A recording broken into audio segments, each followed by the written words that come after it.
You're listening to Procurement 6, the weekly podcast from the team at Art of Procurement that summarizes this week in procurement in just 6 short segments. Hi there, I'm Kelly Barner, and today is Friday, May 13th, 2022. 6.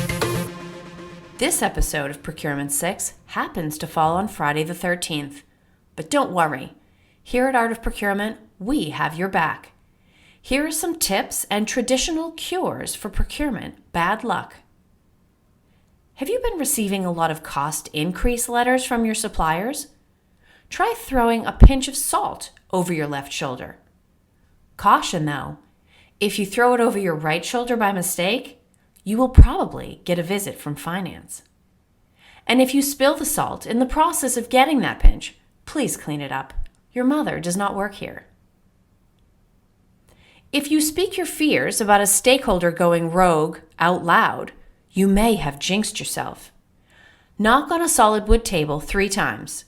Just make sure the stakeholder can't hear you. They will think you are crazy. And then next time, keep those thoughts to yourself. Did you step on a crack in the sidewalk on your way to lunch? If you did, you may have caused a supply chain disruption. Turn on the news, and if there are any stories about ports, empty retail shelves, inflation, or labor shortages, just go home and spend the rest of the day on the couch. You'll have better luck on Monday, especially if you don't turn on the news. 5. In this week's podcast, we're sharing one of the sessions from our recent Digital Outcomes event. I interviewed Remco van Hoek from the University of Arkansas and Gary Levitan from WeWork about achieving category management at scale. Remco had made the point that digital has the potential to chase the boring out of procurement. And so I put the question to Gary, is procurement boring? There are aspects of every task that are boring, even the things we do for hobbies, right? I mean, I play guitar, and learning scales and music theory, I can assure you, is extremely boring. But I completely agree with everything that Remco said about digitalizing the rote, repetitious stuff. So I'm going to answer it in a bridge way to that, because quite frankly, most procurement organizations are not only undersized, but they don't have the funding necessarily to have the pick of the litter for either outsourcing processes or systems or third-party tools. So there has to be a way to get to that. And there is an approach to that. It's not quite digitalization, but there is still ways of really let me take a step back. What digitalization does to make it less boring is it makes the repeatable stuff repeated and takes it off your plate. You could still do that without a platform, without software, without outsourcing. You could do that by templating. You could do that with creating like an end-to-end process for certain things that just everybody follows. I actually have a pretty end-to-end, somewhat rudimentary, but non-digital end-to-end category management process where it's just a toolbox of category management tools, which are slides, where anybody can start creating a strategy just by picking slides and answering the questions or inside the slide. And by virtue of that, you start learning about a category, about suppliers, about spend. So really what I'm saying is the bridge to digitalizing all these things, you can still do. And when you're ready, when you have the funding to be able to actually offload that, you'll already have that framework ready. And it's scaling, right? It's replicating and scaling repeatable processes. Gary's point here is valid. What we call boring is sometimes really tactical, and it is work that must be completed regardless of what we think about it. Leveraging tools and empowering others can at least give us a break from the work we consider boring, while still making sure it gets done. You can hear our full conversation in the latest Art of Procurement podcast, wherever you choose to listen to your podcasts. 4. We recently published a new white paper in collaboration with HRS, a portal that helps companies take a new approach to managing their contracts and relationships with hotels. I'm sure this will not come as a shock, but the world of business travel changed quite a bit while we were all sheltering in place over the last 2 years. Traditional travel agencies were already fading in popularity, and now it would seem that the onerous annual hotel sourcing effort is ripe for disruption as well. With business travel just starting to pick back up again, now is the time to make a change if you've been thinking about restructuring your program. People in general are not fans of change, and business travel is more personal of a spend category than most. Better to seize the opportunity and drive change now before everyone remembers the way they used to book their travel.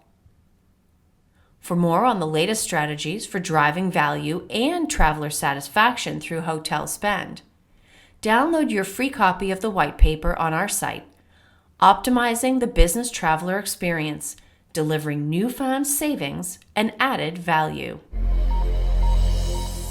This is Procurement 6 from Art of Procurement. To get notified every time an episode is published, go to artofprocurement.com/subscribe. 3. This past week, we hosted an AOP live session with Joe Yakura from the International Association for Data Quality, Governance and Analytics, and Vishal Patel from Evalua. Our conversation was driven by the findings of the 5th Annual Data Quality and Governance Study.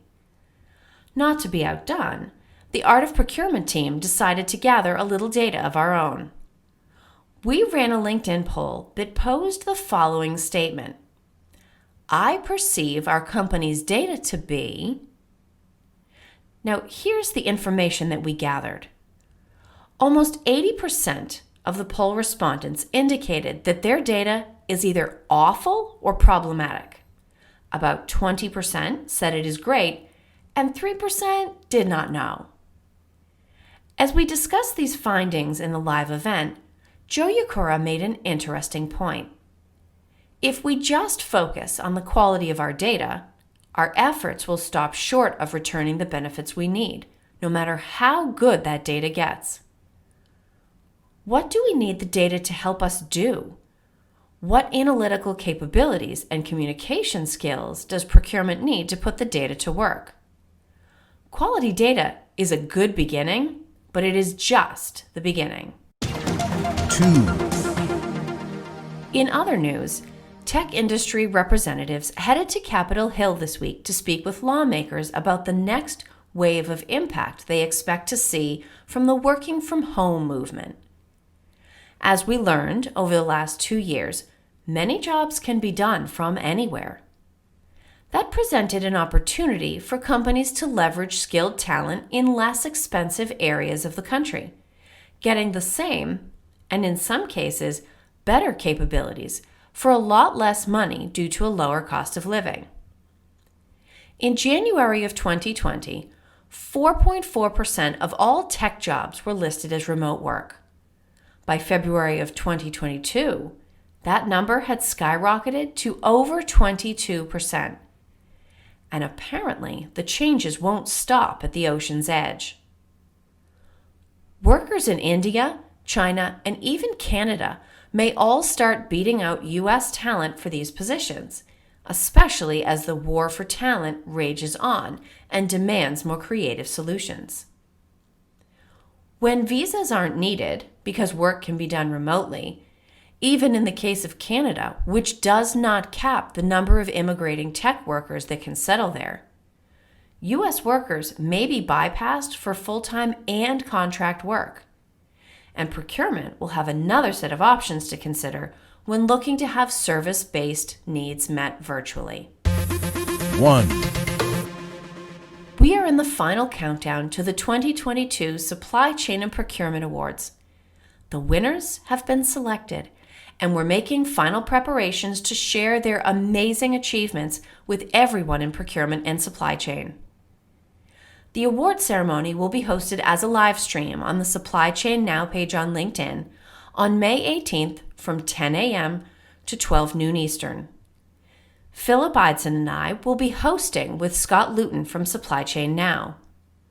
We are also excited to be welcoming Tim Nelson, the CEO at Hope for Justice, who will be giving a keynote address to inform and inspire procurement and supply chain professionals to take up the fight against modern slavery and human trafficking.